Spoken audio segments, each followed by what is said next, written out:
അസ്സലാമലൈക്കും. എല്ലാവർക്കും പച്ചമാങ്ങയിലേക്ക് സ്വാഗതം. ഹലോ ഫ്രണ്ട്സ്, ഇന്ന് ഞാൻ പരിചയപ്പെടുത്തുന്നത് ഒരു തട്ടിക്കൂട്ട് പുലാവാണ്. കുറച്ച് അരിയും ഒരു 1-2 പീസ് ചിക്കനും ഉണ്ടെന്നുണ്ടെങ്കിൽ നമുക്ക് ഉണ്ടാക്കിയെടുക്കാം. രാത്രിയൊക്കെ കുറച്ച് ചോറ് കുറവല്ലേ, 1-2 ഗസ്റ്റൊക്കെ വരാമെന്നുണ്ടെങ്കിൽ എളുപ്പത്തിലുണ്ടാക്കാൻ പറ്റിയ ഒരു പുലാവാണ്. ഇതിലേക്ക് നമുക്ക് കയ്യിലുള്ള എല്ലാ വെജിറ്റബിൾസും എടുക്കാവുന്നതാണ്. ബീൻസ്, ക്യാരറ്റ്, പൊട്ടാറ്റോ, കാബേജ്, സവാള, 2-3 പീസ് വെളുത്തുള്ളി, ഒരു ചെറിയ കഷ്ണം ഇഞ്ചി, മല്ലിച്ചപ്പ്, ആവശ്യത്തിന് കുരുമുളക് പൊടി, ഉപ്പ് എല്ലാം ഇതിൽ ചേർക്കാവുന്നതാണ്. ചിക്കന് 2 പീസ്, കുറച്ച് മുളക് പൊടി, മഞ്ഞൾപ്പൊടി, ഉപ്പ് ചേർത്ത് 1 വിസിലടിച്ച് ചെറുതായി പീസാക്കിയതിന് ശേഷം 1 വറുത്തെടുത്തിട്ടുണ്ട്.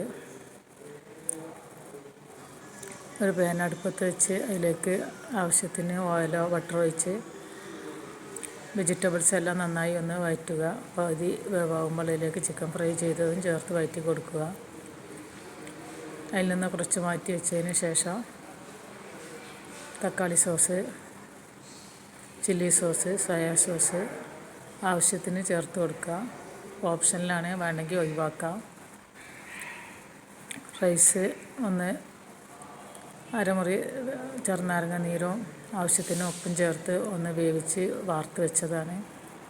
റൈസ് കൂടി ഇതിലേക്ക് ചേർത്ത് കൊടുക്കുക. ഇത് ജീരക റൈസാണ്. ഒരു 250 ഗ്രാം റൈസ്.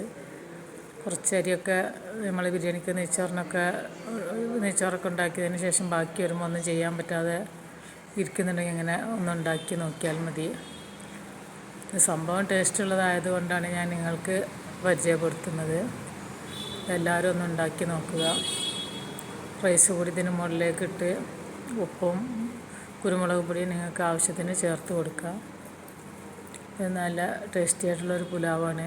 കുറച്ച് മല്ലിയില കൂടി വിതറി അതിന് മുകളിൽ ഒരു 2 സ്പൂൺ നെയ്യ് കൂടി ചേർത്ത് കൊടുക്കുന്നുണ്ട്. ഒന്ന് മൂടി വെച്ച് ഒരു വെയിറ്റ് വെച്ച് ഒരു 5 മിനിറ്റ് ഒന്ന് ചെറിയ തീയിൽ ഒന്ന് ദമ്മാക്കി എടുക്കുക.